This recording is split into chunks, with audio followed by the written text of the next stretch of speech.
தீய சக்தி, தீர்ந்து போன சக்திக்கு எதிரான தூய சக்தி நாங்க அப்படின்னு ஒரு விமர்சனத்தோட தான் தேர்தலை எதிர்கொண்டு ஆட்சியை பிடிச்சாங்க. இது மாற்றம் இல்லை, மிகுந்த ஏமாற்றம், நாற்றம் கூட சொல்லலாம். அவ்வளவு மோசமான ஒரு அணுகுமுறை. திமுக அதிமுக வந்து வாக்கு காசு கொடுத்தாங்க, நாங்க காசு அடங்குது. ஆனா தாவேக்கா பல இடங்கள்ல காசு கொடுத்துச்சு, காரைக்குடி உட்பட. அவங்க மாற்றம் என்று சொல்வது கடந்த காலங்களில் வேட்டு சட்டை கட்டின முதலமைச்சர் வந்து இப்ப கோட் சூட்டு போட்டு, அதை தாண்டி எந்த மாற்றமும் இல்லை. கோட் சூட்டு போட்டு அவர் அழகா இருக்காரு, அவர் வந்து பார்க்க வந்து அப்படியே கவர்ச்சிகரமா இருக்காரு அப்படிங்கிறாங்க. வட மாநிலங்களை பார்த்து நம்ம கேள்வி பண்ணுவோம். வட மாநிலங்கள்ல வந்து கண்மூடித்தனமா பாஜகவுக்கு வாக்கு சொல்றாங்க, இந்துத்துவ அந்த இதுல மயக்கத்தை இருக்காங்க. ஆனா அதை விட மோசமான நிலைக்கு இந்த தேர்தல் முடிவு போயிடுச்சு. ஐயா ரஜினிகாந்துக்கு வந்து 2 முகம் இருக்கு. திரைப்படத்துல வந்து அப்படியே அழகா இருப்பாரு, ஆனா நிஜத்துல வந்து ஒரு யதார்த்தவாதியா வழுக்கை தலையோட இருப்பாரு. அதே போல விஜய் வந்து வழுக்கை தலையோட ஒரு திரைப்படத்துல இருக்கிற மாதிரி ஒரு பொலிவான தோற்றம் இல்லாம இருந்தா இந்த வாக்கை அவர் என்ன சொன்னாலும் குறைந்தபட்சம் ஒரு 50 லட்சம் பேராவது நம்புவாங்க.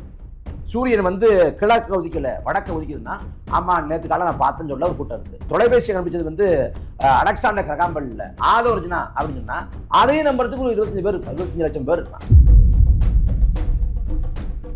நடிகை த்ரிஷா குறித்து பேசினா யாரா இருந்தாலும் கைது பண்ணப்படுற எல்லாரையும் பாருங்க, முழுக்க த்ரிஷா பத்தி பேசினா கைது. கஜானாவில் வந்து காசு இல்லை, கஜானா காலி ஆயிடுச்சு, விஜய் வந்து சொந்த காசை போட்டு தான் நாட்டு நிர்வாகத்தை பார்க்கிறாருன்னு சொல்ற கூட்டம் தமிழ்நாட்டில் இருக்கு.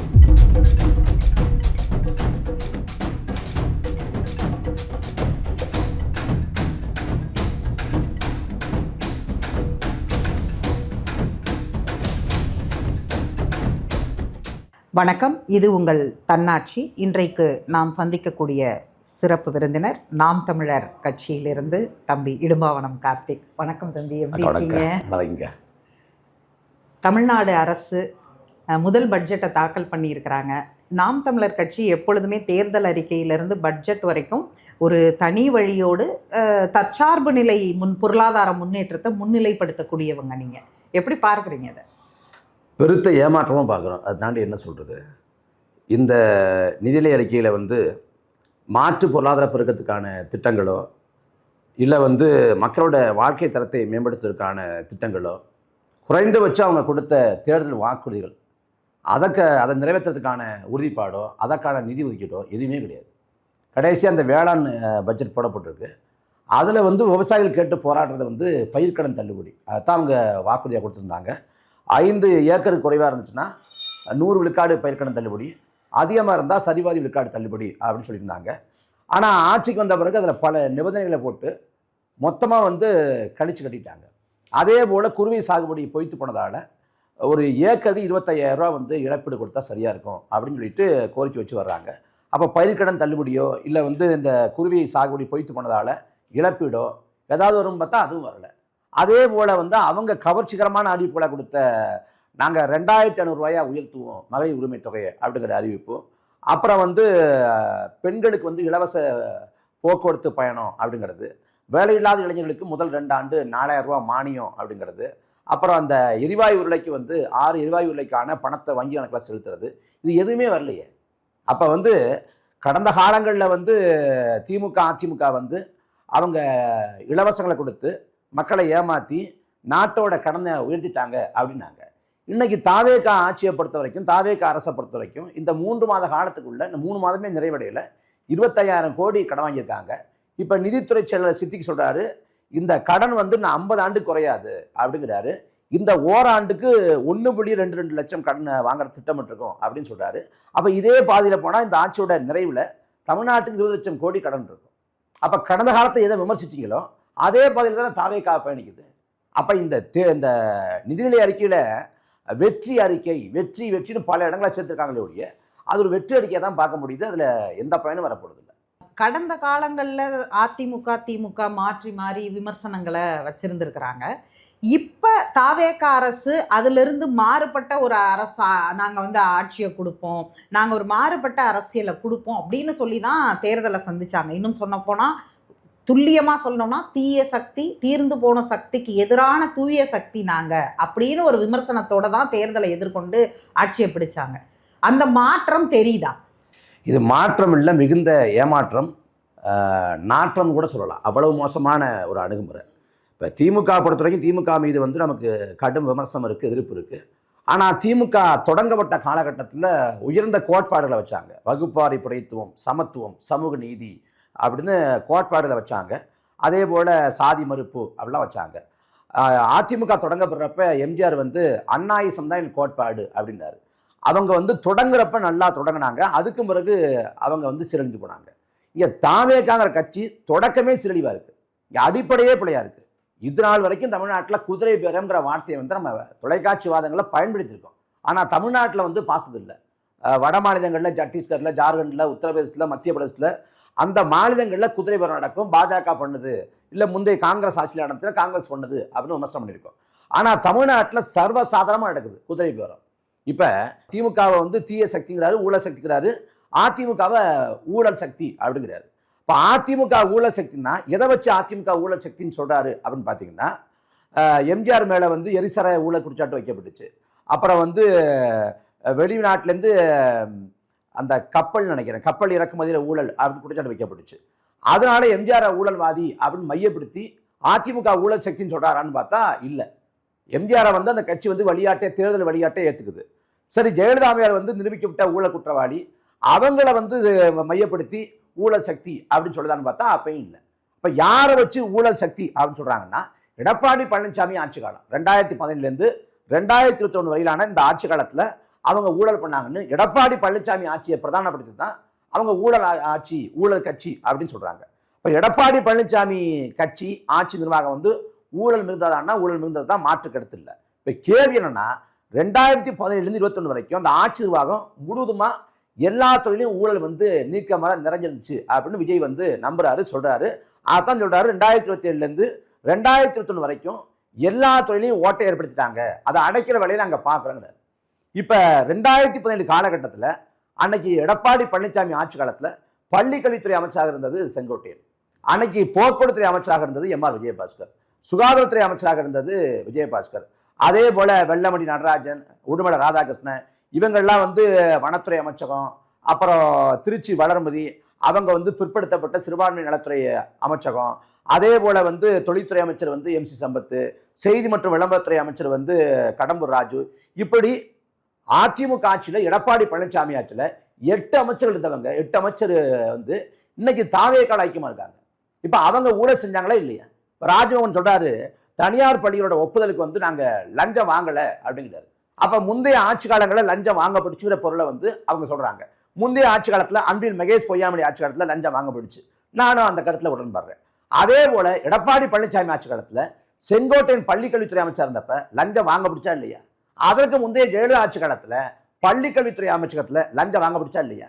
அன்னைக்கு ஜெயலலிதா ஆட்சி காலத்தில் 6 மாத காலம் பள்ளிக்கல்வித்துறை அமைச்சராக இருந்தது இதே வைகை செல்வன். அப்ப ஊழல் சக்தி என்று வர்ணிப்பதற்கான எந்த தார்மீக உரிமை இருக்கு? அந்த ஊழல்வாதிகளை சேர்த்துக்கிறீங்க. நீங்க ஜெயலலிதா மீது சொத்து போலகளை நிரூபிக்க விட்ட ஊழல் குற்றவாளி.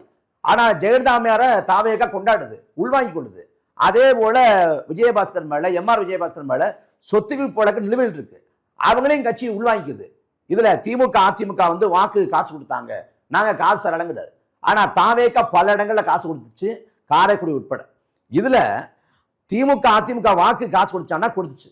ஒரு சட்டமன்ற தொகுதிக்கு அதிகபட்சம் செலவு பண்ணலாம் அப்படின்னு தேர்தல் ஆணையம் வச்சிருக்கக்கூடிய உச்சவரம்பு 40 லட்சம். 40 லட்சம் தான். 40 லட்சம் தாண்டி ₹1 செலவு பண்ணாலும் அது ஊழல், அது முறைகேடு, அது லஞ்சம், அது லாவண்யம்.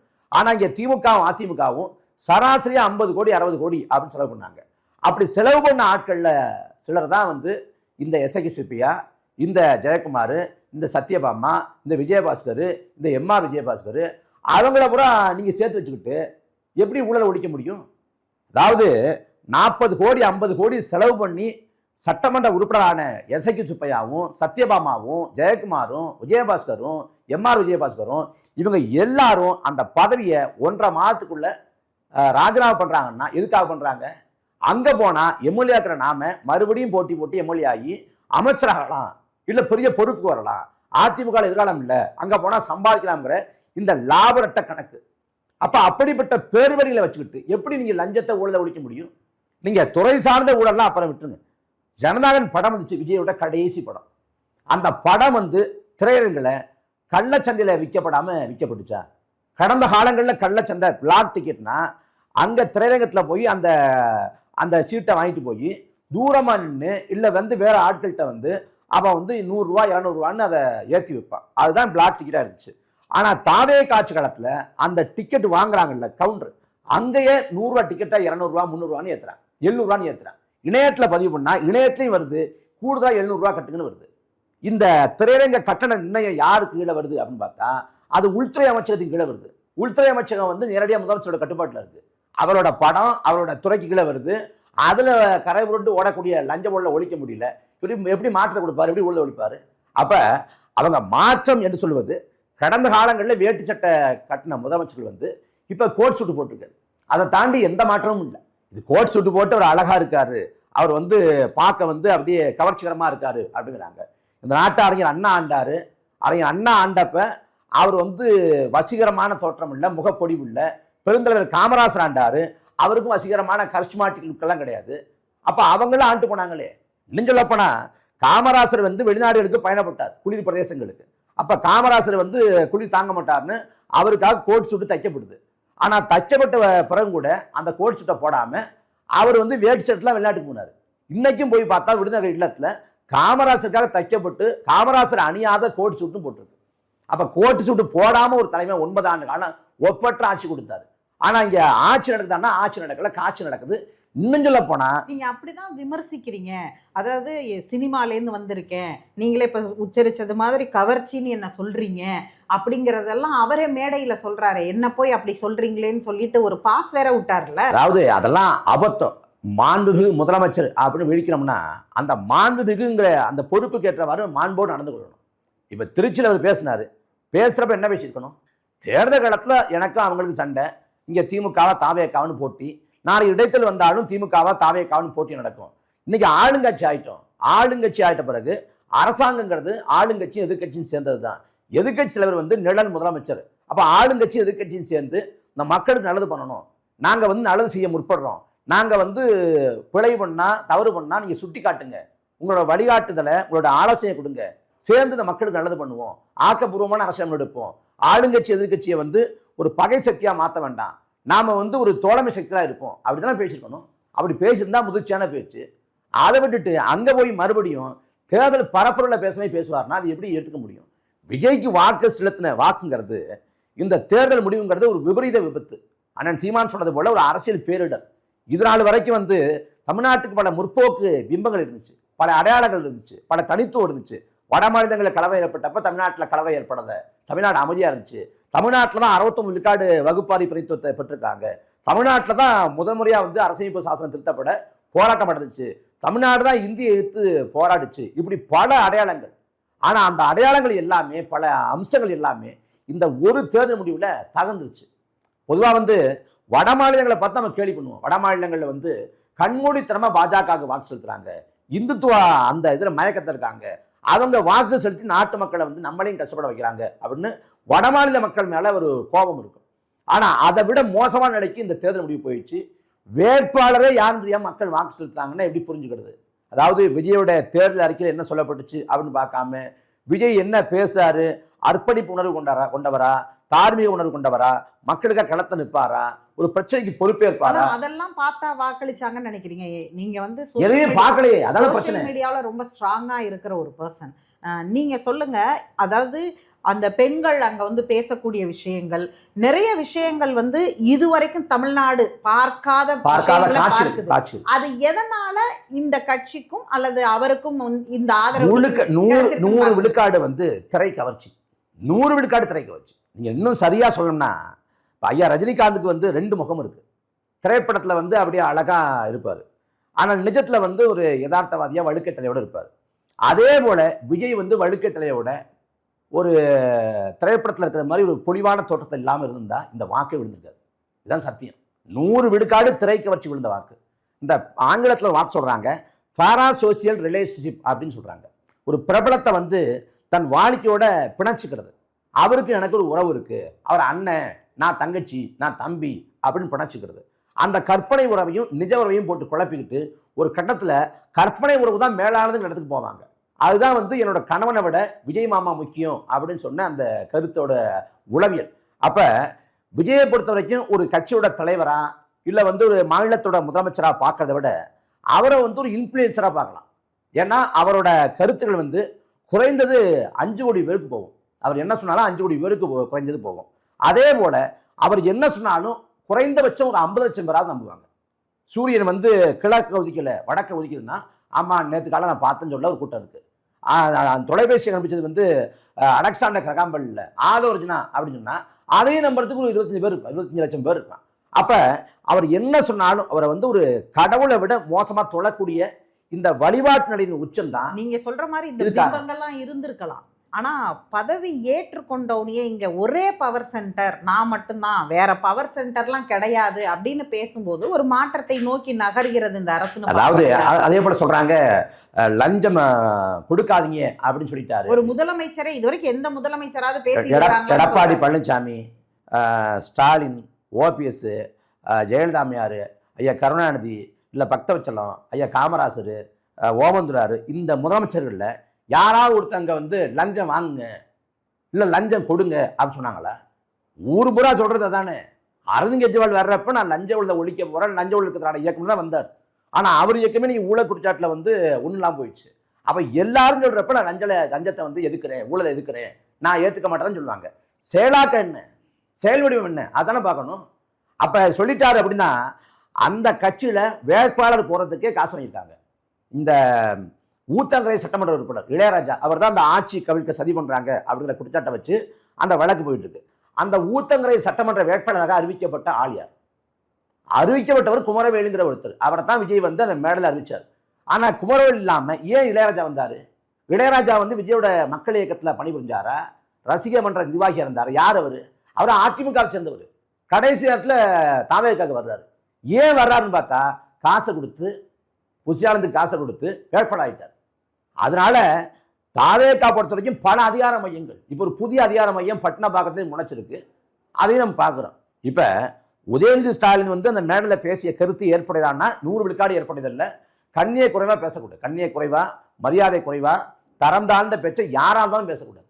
அது எந்த பெண்மணியும் பேசக்கூடாது. அது தமிழிசையோ விஜயதரணியோ நிர்மலா சீதாராமனோ யாராக இருந்தாலும் பேசக்கூடாது. அந்த பேச்சு ஏற்படுவதில்லை. அந்த பேச்சு வந்து அந்த மேடை மயக்கத்தில் அங்கே இருக்கக்கூடிய கூட்டத்தை வந்து தன்மைப்படுத்த, அவங்கள உற்சாகப்படுத்த பேசிட்டார். அந்த பேசுனது வந்து மிக தவறானது. அதுக்கு என்ன பண்ணலாம், அவதூறு வழக்கு போடுங்க. அவதூறு வழக்கு தொடுத்து நீங்கள் வந்து சட்டப்படி அவர் இதுக்குள்ளிட்டு போட்டோம். அதை விட்டுட்டு அதுக்கு எடுத்த எடுப்பில் கைதுங்கிறத எப்படி இருக்கிறது? இங்கே நீதிமன்றம் சொல்லுது, உச்ச நீதிமன்றமே சொல்லுது 7 ஆண்டுக்கு கீழே தண்டனை பெறக்கூடிய வழக்குகளில் கைது தேவையில்லை அப்படின்னு சொல்லுது. இங்கே கைதுன்னு பார்க்குறப்ப உதயநிதி ஸ்டாலினை வந்து கைது பண்ணுறாங்க. காலைல 11 மணிக்கு தஞ்சாவூர் காவல்துறையினர் வந்து நிற்கிறாங்க வீட்டு வாசலில். ஆனால் புகார் எப்போ கொடுக்கப்பட்டுச்சுன்னு பார்த்தா காலைல 9 மணிக்கு, 9:30 மணிக்கு தஞ்சாவூரை சேர்ந்த பைரவி, பல செல்வகுமார் 2 நிர்வாகிகள் புகார் கொடுத்து 11 மணிக்கு எப்படி வருவாங்க? எப்படி இவ்வளவு விரைவாக காவல்துறை வேலை செய்யுது? இதே தாவேக்காவோட 2 மணி நேரத்துல சென்னைக்கு வந்துட முடியுதுல்ல? எப்படி சாத்தியது? அது இல்லாமல் அவங்க வந்து வானூர்தி வழியாக வரப்படுறது இல்லை, அவங்க வரப்படுறது வாகனத்தில். அப்போ ஏற்கனவே திட்டமிடப்பட்டுருச்சு. கைது பண்ணணும்னு ராத்திரியாக முடிவு பண்ணுறாங்க. 3 மணிக்கு புஷியானந்த் பதிவு போடுறாரு, 1 மணிக்கு ஆதவஜனா பதிவு போடுறாரு, 12 மணிக்கு ரமேஷ் போடுறாரு. அப்போ ராத்திரியாக பேசி கைது பண்ணிடுவோம், இதான் வாய்ப்பு அப்படின்னு முடிவு பண்ணுறாங்க. இப்போ நீங்கள் உதயநிதி ஸ்டாலின் கடந்த ஆட்சி நிர்வாகத்தில் ஊழல் செஞ்சார், இந்த ஊழலுக்கு இது முகாந்திரம் இருக்குது, அந்த அடிப்படையில் கைது பண்ணுறான் அப்படின்னா எந்த கட்சியும் அதை எதிர்க்க போகிறதில்லை. அந்த திமுக தவிர்த்து பாக்கியாவது எதிர்க்க போகிறதில்லை. ஆனால் இந்த கைதுங்கிறது அதீதமானது. இன்னும் சொல்ல போனால் நடிகை த்ரிஷா குறித்து பேசினா யாராக இருந்தாலும் கைது. அப்படியா? 100 விழுக்காடு. நான் உதாரணம் சொல்கிறேனே, உதயநிதி ஸ்டாலின் கைது பண்ணுறாங்க. எதுக்காக கைது பண்ணுறாங்க? த்ரிஷா குறித்து பேசுறதுக்கு. இந்த முக்தார், திருச்சி சூர்யா 2 பேரும் கைது செய்யப்பட வேண்டிய ஆட்கள் தான், தரம் கட்ட ஆட்கள், அதை மாற்றுக்கிறது இல்லை. அவங்களும் இதை பேசினாங்கன்னு கைது. அதே போல் திமுகவை சேர்ந்த ஜென்சி டிஎம்கே சேர்ந்த ஒரு தம்பி, அவர் வந்து பார்த்தா கிருஷ்ணகிரி பக்கம் வீட்டில் போய் காவல்துறை குவிக்கப்படுது. என்ன காரணம் பார்த்தா அவர் இது குறித்து பேசியிருக்காரு. கடந்த ஆட்சியில், கடந்த ஆண்டில் மதுரை மாநாட்டின் போது நாம் தமிழர் கட்சியை சேர்ந்த இளைஞர் பாசறை நிர்வாகி தம்பி ஹுசைன் வந்து ஒரு பதிவு போடுறார். காமராசர் சொன்ன நாட்டை வந்து நீ வந்து கூத்தாடிட்ட கொடுத்தா நாடு இவற்றை கொடுக்கப்படும் அப்படிங்கிற அந்த கூற்றை வந்து போடுறார். அந்த கூற்றை போன வருஷம் போட்டதுக்கு இந்த வருஷம் வந்து காவல்துறை கைது பண்ணுது. அதே போல எல்லாரையும் அதை கைது பண்ணப்படுற எல்லாரையும் பாருங்க, முழுக்க முழுக்க திரிஷா பத்தி பேசினா கைது. அவதூறா பேசக்கூடாது, உண்மைக்கு மாறா பேசக்கூடாது, கண்ணியக்குறையா பேசக்கூடாது. ஆனா அதிகார மையமா அவங்க விளங்குறாங்களே. அப்ப வெளிப்படைத்தன்மை அப்படிங்கிறது, வெளிப்படைத்தன்மையோடு நிர்வாகம் பண்ணுவோங்கிறாரு. முதலமைச்சரோட தடிச்சிலரா ஜெகதீஷ் பழனிசாமி நியமிக்கப்படுறாரு.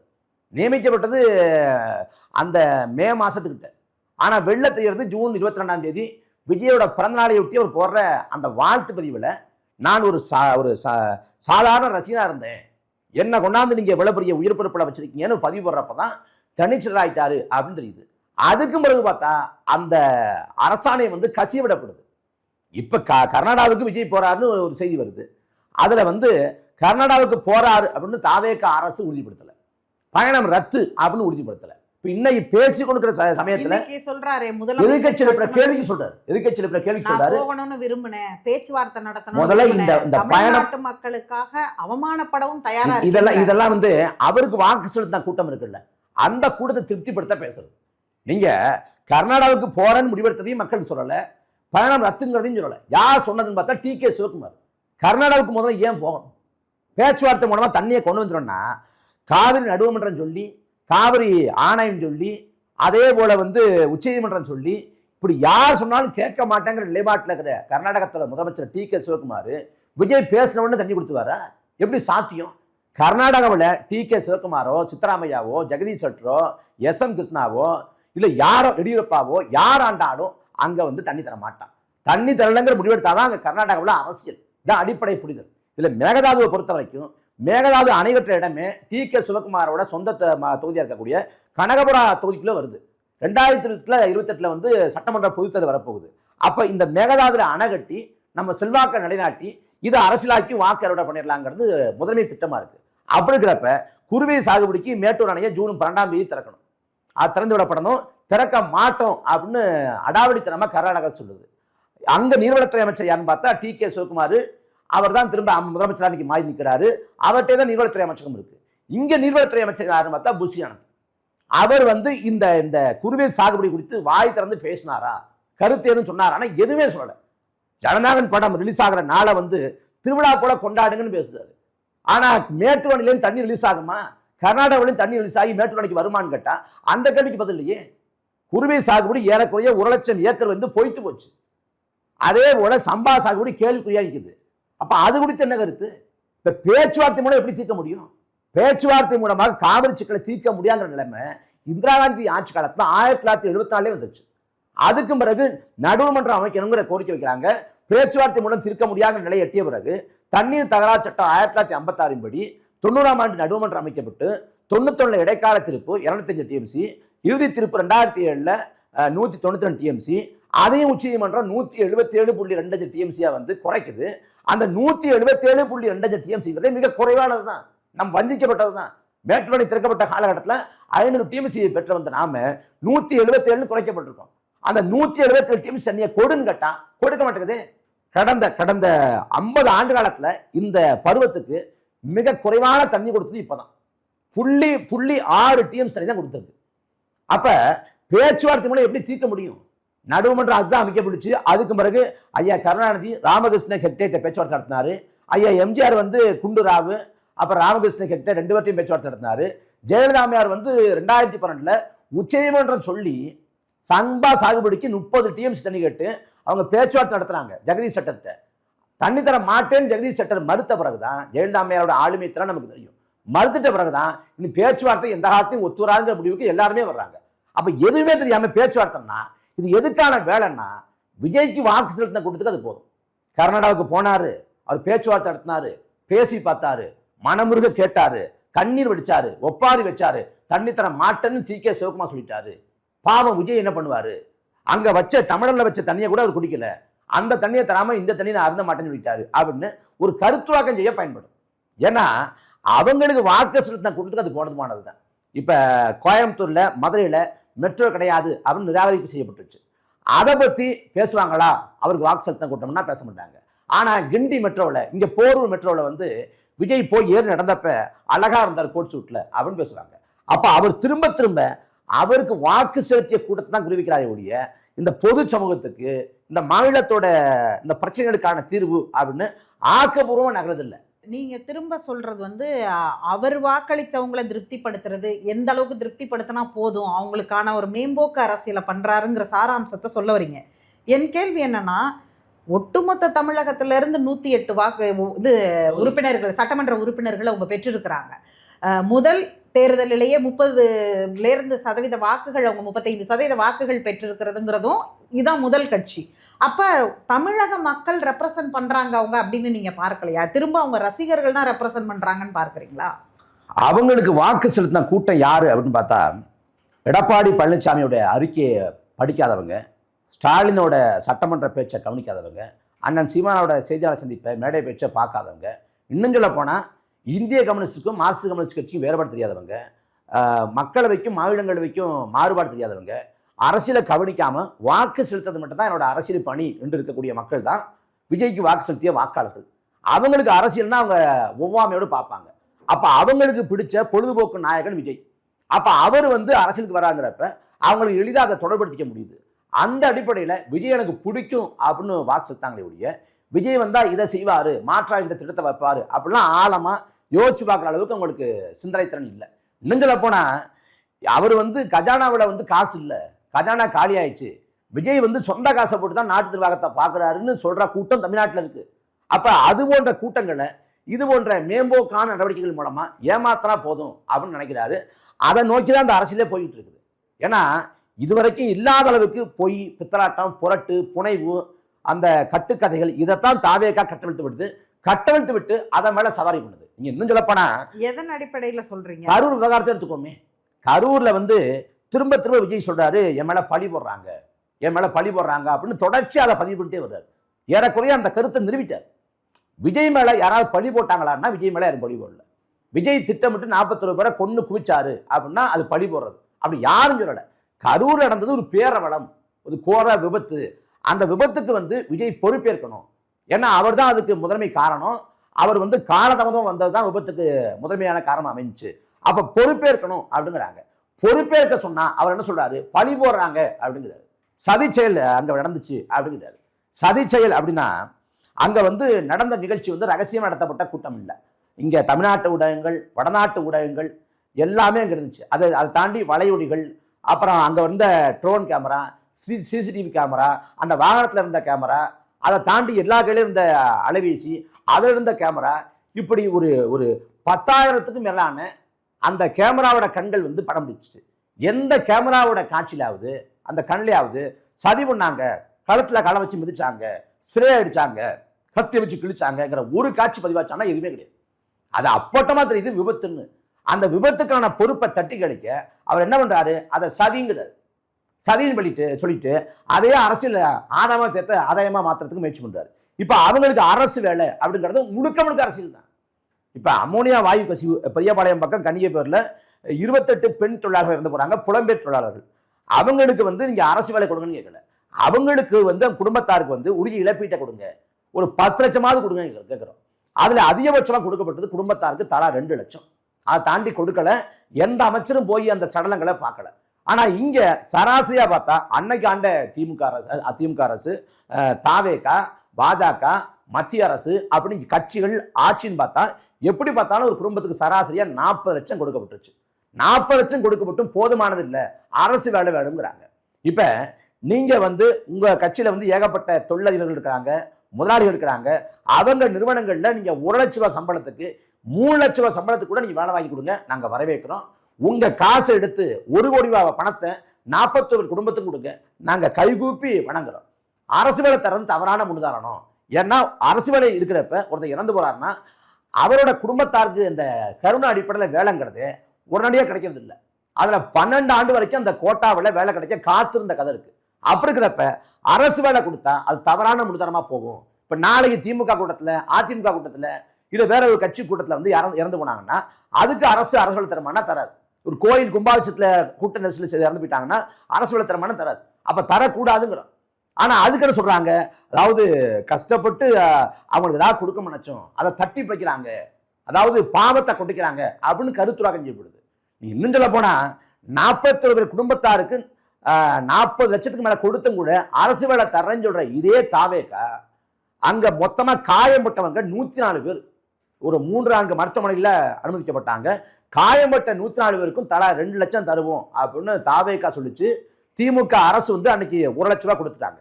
அந்த 2 லட்ச ரூபாய் பணத்தை இன்னைக்கு வரைக்கும் தரல. அடுத்த மாசம் வந்தா ஓராண்டு நிறைவாக போகுது. இது வரைக்கும் காயம்பட்டு சிகிச்சை பெற்றவங்களுக்கு 2 லட்ச ரூபாய் காசு தரல. கேட்டா நாங்க தகவலை திரட்டிட்டு இருக்கோம்ங்கிறாங்க. ஏன் தரலன்னா இது அரசியல் இல்லை, இது வாக்கரசியல் இல்லை, இது விவாத பொருள் இல்லை. பாதிக்கப்பட்ட அந்த குடும்பத்தாருக்கு கொடுக்கறது தான் விவாத பொருள், பேசுபொருள். அதனால இதை மறைச்சுவிட்டு அதை மட்டும் சொல்லி அரசு வேலை கொடுக்கறத தடுக்கிறாங்க அப்படின்னு ஒரு கருத்து வாக்கம் பண்றாங்க. எப்படி பார்த்தாலும் ஒரு பொய், புரட்டு, குறைந்தபட்சமான நியாய உணர்ச்சி, அற உணர்ச்சி எதுவுமே கிடையாது. மனித தன்மையே இல்லாத ஒரு கூட்டத்தை வந்து 3 மாத காலத்துல உங்களுக்கு ஒரு விஷயம் கூட தாவேக்கா அரசு வந்த பிறகு இது மாறி இருக்கு, இது புதுசா கொண்டு வந்திருக்கிறாங்க, இது வந்து இதுவரைக்கும் இந்த 2 பேரும் செய்யாததுன்னு ஒரு திட்டமோ அல்லது ஒரு செயல்பாடு நடவடிக்கை கூட உங்களுக்கு வரலையா? அப்பாவை காணும்னு அவர் தேடின மாதிரி நானும் தேடுறேன், யோசிக்கிறேன். ஒன்றும் நமக்கு புலப்பட மாட்டேங்குது. இதில் என்ன சொல்கிறாங்க வந்து காசு கொடுக்காம வந்து ஜெயிச்சிட்டோங்கிறாங்க. பல இடங்களில் அவங்க காசு கொடுத்தாங்க. மக்கள் வந்து காசை வாங்கிட்டு பிடிச்ச கட்சிக்கு ஓட்டு போட்டாங்க, அது மாற்றம்ங்கிறாங்க. மக்கள் வேட்பாளர் யார், அவர் பின்பலம் என்ன, அவர் குற்ற பின்பலம் இல்லாதவரா, அவர் வந்து நல்லவரா கெட்டவரா, அப்படி கெட்டவரா, உழைப்பாரா, ஆளுமை திறன் கொண்டவரா, தலைமை பண்பு கொண்டவரா, அதையே மக்கள் பார்க்கல. ஏன் வேட்பாளர் ஆனா பண்ணானே பார்க்கல. அப்படி இருக்கிறப்ப அவங்க வந்து கண்மூடித்தனமா இந்த முறை வாக்கு செலுத்திருக்காங்க. எடப்பாடி பழனிசாமி தொகுதியில வந்து சுயேட்சையா போட்டி போட்ட ஆளுக்கு விஜய் கட்சி ஆதரவு. அவர் தொலைக்காட்சி பிடிச்சு இருக்கிறார். அந்த வாக்கு எந்திரத்தில் அங்கீகரிக்கப்பட்ட கட்சி, அப்புறம் பதிவு செய்யப்பட்ட கட்சி, அப்புறம் தான் வந்து சுயேட்சை வரும். தேடி போய் 50,000 பேர் போட்டிருக்கேன் எடப்பாடி பழனிசாமி தொகுதியில் வந்து அங்கே ஒரு சுயேட்சைக்கு. அப்போ வந்து இங்கே மாற்றமாக ஒன்றும் பார்க்க முடியல, வினோதமாக வேடிக்கையாக கேலி குத்தா தான் பார்க்க முடியல ஒழிய இதை மாற்றம் அப்படின்னா மாற்றம்ங்கிற சொல்லுக்கான அவமானம் நினைக்கிறேன். இதை வந்து ஜனநாயக புரட்சிங்கிறதும் அவமானம் நினைக்கிறேன். இது நாட்டை பிடிச்ச ஒரு கேடு காலம் நினைக்கிறேன். அதாவது அதிமுக ஆட்சியில் வந்து கொடுமையான ஆட்சி காலம் அப்படின்னா 91, 96 சொல்லுவாங்க. திமுக ஆட்சி காலத்தில் ரொம்ப கொடுமையான ஆட்சி காலம் அப்படின்னா 2006, 2011 சொல்லுவாங்க. இதில் 91, 96 வந்து ஒரு உச்சபட்ச ஒரு கொடுங்கோன்மை நிலைமை இருந்துச்சு. ஜெயலலிதாமையார் வந்து எல்லாத்துக்கும் கைது பண்ணுவாங்க, எல்லார் மேலேயும் வழக்கு போடுவாங்க, தேர்தல் ஆணையர் மேலே வந்து வழக்கு போடுவாங்க, நீதிபதியோட சொந்தக்காரங்க மேலே கஞ்சா வழக்கு போடுவாங்க, அந்த சந்திரலேகா மேலே ஆசிட் அடிச்சதாக இருக்கட்டும், இல்லை வந்து அந்த சபாநாயகர் இருக்கையில் வந்து சசிகலா மேலே உட்கார வச்சதாக இருக்கட்டும், அன்னைக்கு வந்து சுதாகரனுக்கு அவ்வளோ கோடி பணத்தை செலவு பண்ணி திருமணம் பண்ணி வச்சதாக இருக்கட்டும், ஒரு காட்டாட்சியோட உச்சங்கிறது 91, 96. அதை விட மோசமான ஆட்சி காலமாக இந்த 2026, 2030 இருக்க போகுது. அது மட்டும் தெரியுது. மற்றபடி மாற்றம் இன்னும் வரவேற்கத்தக்கதுன்னோ அப்படிலாம் ஒன்றும் நமக்கு தென்படல. இப்போ திமுக எதிர்ப்பில் நாம் தமிழர் கட்சி மிக கூர்மையாக இருந்தீங்க. அதற்கு சில காரணங்களை உங்கள் தரப்புல இருந்து வச்சிங்க. ஆனால் இந்த தேர்தலையே திமுக வர்சஸ் தாவேகான்ற இடத்துக்கு நகர்த்திட்டாங்க. இப்போவும் நான் சட்டமன்றத்தில் கூட அப்படி தான் அவங்க இருக்கிறாங்க. அதிமுகவை கூட ஒரு இது வரைக்கும் ஆண்ட கட்சி அப்படிங்கிற இடத்துல இருந்து கூட அவங்க பார்க்கறது கிடையாது. இதை நாம் தமிழர் எப்படி பார்க்குது? இல்லை, தாவேகா பொறுத்த வரைக்கும் ஒரு உழைப்பே இல்லாமல் ஒரு உயரத்தை அடைஞ்சிட்டாங்க, உச்சத்தை தொட்டாங்க.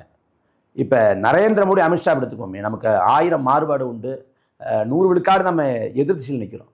ஆனால் நரேந்திர மோடி, அமித்ஷாவுக்கு கூட தேர்தல் கால உழைப்புன்னு ஒன்று இருக்குது. தேர்தல் காலத்துக்குன்னு ஒரு பங்களிப்பு இருக்குது. உழைப்பாங்க, பரப்புரை செய்வாங்க, பேசுவாங்க, எல்லாம் இருக்குது. நீங்கள் அதை கூட விட்டுங்களேன். திராவிட கழகத்தோட தலைவர் ஐயா வீரமணி, அவர் வந்து தேர்தல் அரசியலே கிடையாது, இந்த இயக்கமே கிடையாது. ஆனால் அவர் தேர்தல் சமயத்தில் வந்து தேர்தல் பரப்புரை பயண திட்டம்னு தொடர்ச்சியாக 15 நாள் அறிவித்து வேதாரண்யம் தொகுதி வரைக்கும் வந்தார். அப்போ அவர் அறிவித்து 93 வயசு நம்ம ஆகுதவருக்கு தினந்தோறும் ஒரு பரப்புரை கொண்டார். அப்போ தேர்தல் அரசியலில் பங்கேற்காத வீரமணி தொடங்கி இதில் மோசமான ஆட்சி நடத்தக்கூடிய நரேந்திர மோடி வரைக்கும் தேர்தல் கால உழைப்புன்னு ஒன்று போடுறாங்க, ஒரு பரப்புரை மக்களை சந்திக்கிறதுன்னு போடுறாங்க. அப்படி எந்த உழைப்பையுமே போடாத ஒரு இயக்கம்னா தாவேகா. அவர் மிஞ்சி போனால் 25 தொகுதி கூட போய்க்க மாட்டார். தேர்தல் கால உழைப்பை போடாமல், மக்களை சந்திக்காமல், பல ஊர்களில் வந்து திமுக, அதிமுக வேட்பாளர்கிட்ட காசு வாங்கிட்டு தாவேகா வேட்பாளர் உட்காந்துட்டாங்க, பரப்புரைக்கே போகலை. ஆனால் அவங்களுக்கு மக்கள் வாக்கு செலுத்தி சட்டமன்ற உறுப்பினர் ஆகிட்டாங்க. அப்போ ஒரு கொடிய நிலை. அப்போ மிக எளிதாக வந்து ஒரு வெற்றி கிடைச்சிச்சு. ஐயா நல்லக்கண்ணு ஐயா வந்து 100 ஆண்டு காலம் நம்மோடு வாழ்ந்தார். ஒரு மகத்தான மாமனிதர், எல்லாருக்குமான ஒரு முன்னுதாரணம், நம்மோடு வாழ்ந்த ஒரு மகத்தான மக்கள் தலைவர். ஐயா நல்லக்கண்ணு 3 முறை தேர்தலில் போட்டி போடுறாரு, 3 முறை தோற்கடிக்கப்படுறாரு. அப்போ ஐயா நல்லக்கண்ணுவுக்கு வந்து மக்கள் பிரதிநிதிங்கிற அங்கீகாரம் தன் வாழ்நாள் முழுமைக்கும் கிடைக்கல. அவருக்கு கிடைக்காத அந்த அங்கீகாரம் வந்து மிக எளிதாக எந்தவித கொள்கை நிலைப்பாடும் கோட்பாட்டு தெளிவும் இல்லாத இது போன்ற ஆட்கள் கிடைக்குதுங்கிறது ரொம்ப ஒரு சமூகத்தில் அவலம். அதனால எந்த உழைப்பையுமே செலுத்தாம ஒரு உயரத்தை ஒரு உச்சத்தை விஜய் தொட்டுட்டதால அவருக்கு ஆணவம் அகம்பாவம் உச்சத்துல இருக்கு.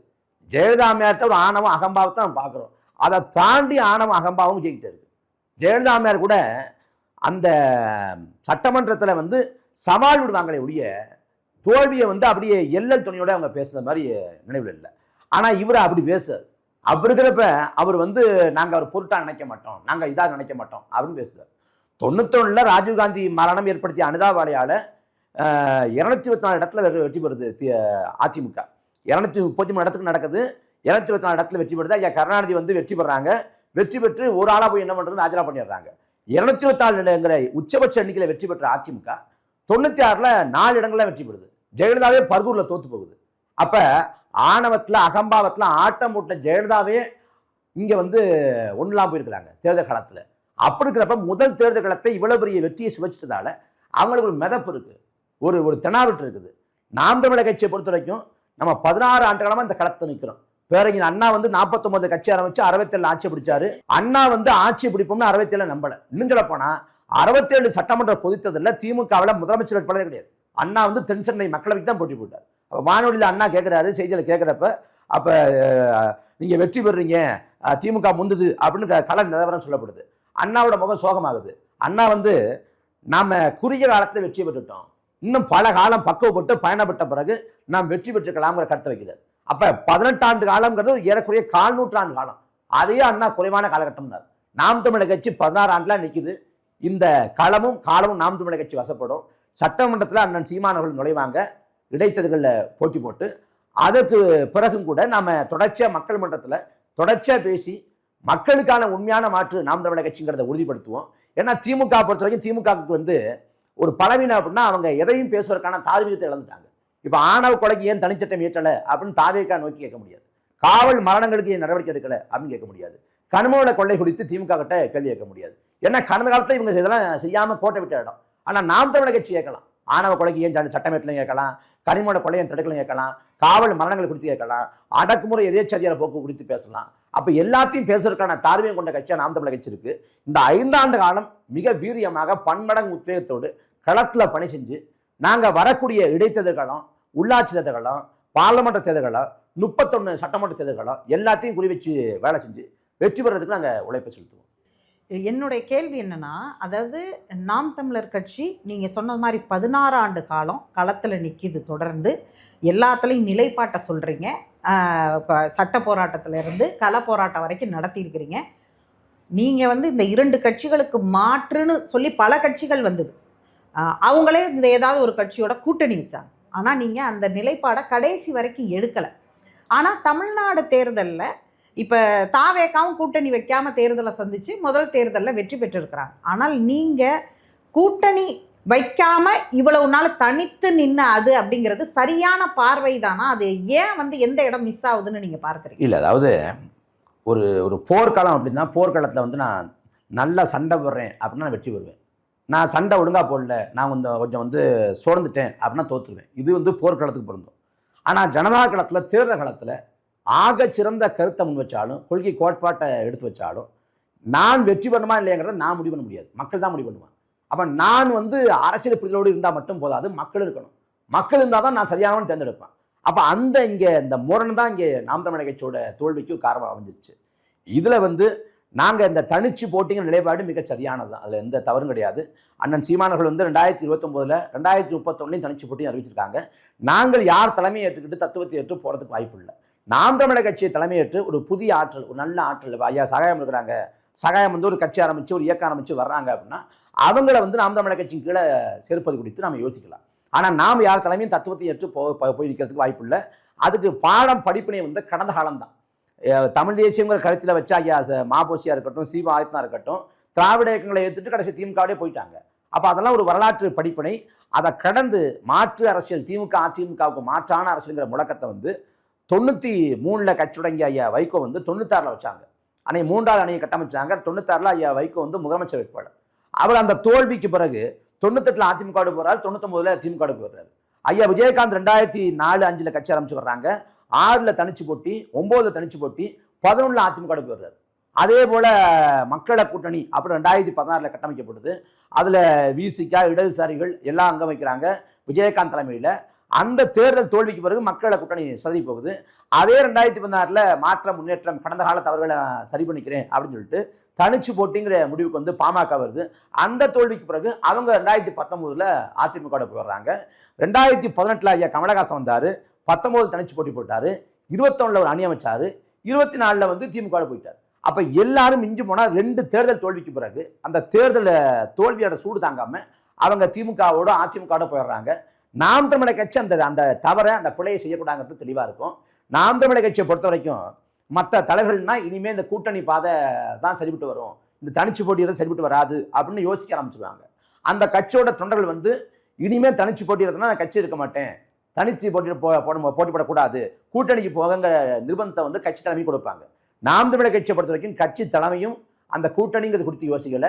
கட்சியோட தொண்டர்கள் வந்து கூட்டணிக்கு போங்க அப்படிங்கிற அந்த நிர்பந்தத்தை கொடுக்கல. ஏன்னா அப்பழுக்கற்ற தொண்டர்களை கொண்ட கட்சி நாம் தமிழர் கட்சி, தன்னடம் பாராத தொண்டர்களை கொண்ட கட்சி நாம் தமிழர் கட்சி. அதனால அவங்க வந்து நாம இந்த இனமான பணியில சமரசம் பண்ணக்கூடாது, எத்தனை தோல்வியும் வரலாம் அது பிரச்சனை இல்லை, ஆனா சமரசம்ங்கிறத ஒரு முறை கூட பண்ணக்கூடாதுங்கிற அந்த விழிப்போடு நாம் தமிழர் கட்சி இருக்கு. நாம் தமிழர் கட்சியில் இருக்கக்கூடிய நிர்வாகிகள் தொண்டர்கள் எல்லாம் இருக்கிறாங்க. அதனால நாம இந்த பாதையில பயணத்துல தேர்தலில் மேற்கொள்ளப்பட வேண்டிய வியூகங்களை மாற்றிக்கிட்டு இன்னும் சில யுக்திகளை சேர்த்துக்கிட்டு இன்னும் வீரியமாக களப்பணி செஞ்சு வரக்கூடிய களத்தை வந்து வசப்படுத்த வேலை செய்ய போகிறோம். அதில் எடுத்த நிலைப்பாடுகளில் தவறும் இல்லை, பிழையும் இல்லை, மாற்றம் இல்லை. வரக்கூடிய காலங்களில் நிலைப்பாடுகளில் கோட்பாடுகளில் மாற்றம் இல்லை, தேர்தல் யுக்திகளை தான் நாங்கள் மாற்றி அமைக்க போகிறோம். கோட்பாடுங்கும் பொழுது திராவிடத்தை கடப்பாறை கொண்டு இடித்து, அது திராவிடத்துக்கு மாற்று அப்படிங்கிற புள்ளியிலிருந்து தான் அதை வந்து உங்கள் தலைவரும் குறிப்பிட்டார். ஆனால் தாவேகா திராவிடத்துடைய சித்தாந்தத்தை அப்படியே எடுத்துக்கிட்டு, பெரியார் எடுத்துக்கிட்டு, அம்பேத்கர் எடுத்துக்கிட்டு, அஞ்சலை மாலை எடுத்துக்கிட்டு, பாஜகவை கொள்கை எதிரின்னு சொல்லிட்டு திராவிட ஃபார்முலாவில் தான் அவங்க வெற்றி பெற்றிருக்கிறாங்க அப்படின்னு ஒரு வாதம் இருக்கு. இல்லை, அவங்களுக்கு எந்த கோட்பாட்டு புரிதலும் கிடையாது. முதல்ல அடிப்படையில் வந்து அவங்க அந்த 5 கொள்கை வழிகாட்டின்னு சொன்னாங்க, கொள்கை தலைவர்கள், அதுவே முரண். முதல்ல வந்து இந்த பக்கம் அஞ்சலை மாலை வச்சுருக்காங்க, காமராசர் வச்சுருக்காங்க. அஞ்சலை அம்மாளும் காமராசரும் தனித்த எந்த கோட்பாடையும் வைக்கல, காந்திய கோட்பாடை ஏற்றுக்கொண்டவங்க. இந்த பக்கம் ஐயா பெரியார் அந்த பக்கம் இருக்கிறாரு. பெரியார் ஐயா வந்து அவர் விடுதலை பெற்ற நாளே இருக்கலை, காந்தியும் இருக்கலை. ஒரு இடத்துல வந்து இந்த நாட்டுக்கு வந்து காந்தி நாடுன்னு பேர் சுட்டணும்னார், ஆனால் காந்திய கோட்பாடை ஏற்கலை. இந்த பக்கம் பார்த்தா ஐயா பெரியார் வந்து நாடு விடுதலை பெற்ற நாளே எதிர்த்தார். அந்த பக்கம் நாட்டு விடுதலைக்காக பாடுபட்ட வேலுநாச்சியார் இருக்கிறாங்க. அப்போ வேலுநாச்சியார் எந்த கோட்பாடையும் ஏற்கவும் இல்லை, எந்த கோட்பாடையும் வைக்கவும் இல்லை. ஆனால் அம்பேத்கர் சமூக விடுதலைக்காக பாடுபட்ட ஒப்பற்ற புரட்சியாளர். அப்போ இவங்ககிட்ட என்ன எடுத்துக்கிறாங்கன்னு புரியல. அதை மத சார்பற்ற சமூக நீதிங்கிறாங்க. சமூக நீதினா அதில் மத சார்பு கொண்டது, மத சார்பு இல்லாதெல்லாம் எதுவுமே கிடையாது. சமூக நீதினா சமூக நீதி தான். அப்போ அவங்க வச்சது ஒரு அடையாள அரசியல் தான், அவங்களுக்கு தெளிவான புரிதலே கிடையாது. இன்னும் சொல்ல போனால் விக்கிரவாண்டி மாநாட்டில், அந்த கொள்கை மாநாட்டில் வந்து சாதி ஒழிப்புங்கிற வார்த்தையை பயன்படுத்தலை, தீண்டாமை ஒழிப்புங்கிற வார்த்தையை பயன்படுத்தினாங்க. தீண்டாமை வந்து ஏறக்குறைய ஒழிஞ்சிருச்சு. ஆனால் சாதி வந்து இன்னும் இறுக்கம் பெற்றிருக்கிறது, இன்னமும் கட்டி தட்டி போயிருக்கு. சாதி இறுக்கம் பெற்றிருக்கு, ஆனால் தீண்டாமை இல்லை இன்னைக்கு. ஆனால் தீண்டாமை ஒழிப்புன்னு நின்றுக்கிட்டு அப்போ சாதி ஒழிப்புன்னு அவங்க பேசலை. பெரியார் அவங்க போற்றி ஒரு பதிவு போடுறாரு விஜய், அந்த பதிவில் சாதி ஒழிப்புங்கிற வார்த்தையே கிடையாது. அப்போ அவருக்கு திராவிடம்னா என்னன்னுங்கிற புரிதல் கிடையாது, தமிழ் தேசியம்ங்கிற அப்படின்னா என்னங்கிற புரிதல் கிடையாது, மார்க்சியம்னா என்ன, சோசியலிசம்னா என்ன, கம்யூனிசம்னா என்ன, எதை பற்றி எந்த புரிதலும் கிடையாது. அதெல்லாம் ஒரு அடையாள அரசியல். இவங்களெல்லாம் வச்சுக்கிட்டா தான் தமிழ்நாட்டில் வண்டி ஓட்ட முடியும். அவருக்கு தலை பாஜகவை எதிர்க்கிறன்னு சொல்லலைன்னா நம்மளோட பாஜக பிடின்னு சொல்லிடுவாங்க அப்படின்னு பாஜக கொள்கை எதிரி அப்படின்னு வர்ணிச்சுக்கிறது. அப்புறம் அம்பேத்கர், காமராசர்னு இதில் ஒரு சமூக பிரதித்துவம் இருக்குது. இவங்களெல்லாம் உள்ளடக்கிட்டோம்னா எல்லா சமூகமும் உள்ளே வந்துடும் அப்படிங்கிற பார்வை. நீங்கள் சாதி ஒழிப்பே பேசலைங்கிறீங்க, அவர் அமைச்சராகிற வரைக்கும் எங்களுக்கு என்ன சாதினே தெரியாதுன்னு சொன்னார்ல ரமேஷ் வந்து செங்கல்பட்டில் மாவட்ட சேர்ந்த ரமேஷ் வந்து ஏன் வந்து ஸ்ரீரங்கத்தில் நிறுத்தப்படுறாரு? அவருக்கு முடியும் அந்த இடத்துல நிறுத்தப்பட ஆலோசிக்கப்பட்டவர் காமேஷ், தாவேக்கு ஆதரவு நிலைப்பாட்டில் பேசக்கூடியவர் காமேஷ் ரமேஷ் 2 பேரும் தான் ஸ்ரீரங்கத்தில் போட்டி பண்ணணும் ஏன் முடிவு பண்ணுறாங்க? அது சாதி இல்லையா? இல்லை வந்து வெங்கட்ராமன் வந்து மயிலாப்பூர்லாம் போட்டி பண்ணணும் ஏன் முடிவு பண்ணுறாங்க? அது சாதி இல்லையா? காரைக்குடியில் அவர் போட்டி போடணும், பிரபு போட்டி போடணும், நெல்லையில் இவர் தான் போட்டி போடணும், அந்த பக்கம் கன்னியாகுமரியில் இவர் தான் போட்டி போடணும். முழுக்க சாதிவாத்தான் வேட்பாளர் நடத்தினாங்க. இன்னும் சொல்ல போனால் விஜய் தன் சாதி கூடுதலாக மதம் 2ம் சேர்ந்த இடங்கள் தான் தேர்வு பண்ணார். திருச்சி கிழக்கையும் பரம்பரை தேர்வு பண்ண காரணமே சாதி மத கணக்கெடுக்கள் தான், அதை தாண்டி ஒன்றுமே கிடையாது. இன்னும் சொல்ல போனால் நாடே வச்சு கவிஞனோட சாதி ஆணவ கொலையை விஜய் பேசலை. எடப்பாடி பழனிசாமி கூட ஒரு அறிக்கை விட்டுட்டார், கடைசியில் ராத்திரி நேரத்தில் அறிக்கை விட்டார். ஏன்னா ஊடகங்கள் சரியாக கூடாங்கிறதுனால ஒரு நல்ல ஒரு இரவு பொழுது அறிக்கை விட்டார். ஆனால் கவிஞரோட சாதி ஆணவ கொலைக்கு ஒரு ஒரு சடங்குக்கு கூட கண்ணந்திரிக்காத கட்சி இவங்க. நாடே திருப்பரங்குன்றம் விஷயத்தை பேசிச்சு. அமித்ஷா அங்கே பேச ஆரம்பிச்சாரு, அமித் மால்வியா பேசினாரு, எல்லாரும் பேசினாங்க. ஆனால் திருப்பரங்குன்ற விவகாரத்தில் ஒரு கருத்தை கூட சொல்லாத கட்சி தாவேக. அப்போ சாதிவாதத்தையும் எதிர்க்கலாம், மதவாதத்தையும் எதிர்க்கலாம்னா என்ன கோட்பாடு இருக்க போகுது? இப்போ அவங்க வந்து 8 ஆதி தமிழர்களுக்கு வாய்ப்பு கொடுத்துட்டாங்கிறாங்க. அது ஒரு அடையாள அரசியல் தானே. இந்த நாட்டில் வந்து ராம்நாத் கோவிந்த, அப்புறம் திரௌபதி முர்முவை, அப்துல் கலாமை, பழங்குடி சமூகத்தை சேர்ந்தவரை, ஒடுக்கப்பட்ட சமூகத்தை சேர்ந்தவரை, இஸ்லாமியரை வந்து ஜனாதிபதியாக்கினது பாஜக. இன்னும் சொல்ல போனால் தமிழ்நாட்டில் வந்து எல்முருகனை மாநில தலைவராக்கினது பாஜக. அது அடையாள அரசியல். அவங்க வந்து ஒடுக்கப்பட்ட மக்களை வைப்பாங்க. யாருக்கான அரசியல் பேசப்படுது? விசிகா பொறுத்த வரைக்கும் ஆச்சரியார்த்த பங்கு அதான் லட்சியம்னாங்க. ஆச்சரியார்த்த பங்கு நிலையை அடைஞ்சிட்டாங்க. அடைஞ்ச பிறகு ஒடுக்கப்பட்ட மக்களுக்கான அந்த சிக்கல்களில் ஏதாவது தீர்வு வந்திருக்கா? இங்கே வேங்கவேலை பொறுத்த வரைக்கும் இன்னைக்கு வரைக்கும் சிபிசிடி கட்டுப்பாடுலாம் இருக்குது, மாநில அரசோட கட்டுப்பாடுலாம் இருக்குது. வேங்கவேல் வழக்கு, அந்த வேங்கவேல் வழக்கில் வந்து என்ன முன்னகர்வு வந்திருக்கு? திமுக ஆட்சி காலத்தில் என்ன நிலையோ அதே நிலை தான். அதே போல மேல்பாதி திரௌபதி அம்மன் கோயிலுக்குள்ள வந்து ஒடுக்கப்பட்ட மக்கள் வந்து போக முடியல. இப்போ தாவேக ஆட்சி அழைச்சிட்டு போயிருக்காங்களா? அழைச்சிட்டு போகல. இங்கே சேலம் கெங்கவழி அருகே வந்து உதயத்தூர்னு ஒரு பகுதியில் வந்து கால் மேல கால் போட்டு அம்பேத்கர் சிலை 5 ஆண்டு கால திமுக ஆட்சியை திறக்கல. சரி, தாவேக வந்தோம் திறக்க வேண்டியதானே? திறக்காம திறக்க சொல்லி போராடினவங்க மேல வழக்க போட்டு கைது பண்ணுது. இப்போ என்ன மாற்றம் வந்திருக்கு? அதே போல சாதி ஆணவ கொலைகள் இந்த ஆட்சியில் தொடருது. சாதி ஆணவ கொலையை தனிச்சட்டம் இயற்றணுங்கிறார் வன்னியரசு. அவர் சொன்னது அரசு கேட்கலையே. அப்ப ஆச்சரியார்த்த பங்கு வைக்கிற பிறகும் கூட விசிகாவால் சாதிக்க முடியல. அப்ப கடந்த கால ஆட்சியோட நிலைதான் தொடருது. அப்ப இது எல்லாமே அடையாள அரசியல் தான். நாங்க வந்து 8 பேருக்கு பிரதித்துவம் கொடுத்தோம்னு அது ஒரு தொடக்க நிலை தான். ஆனா யாருக்கான அரசியல் பேசப்படுது?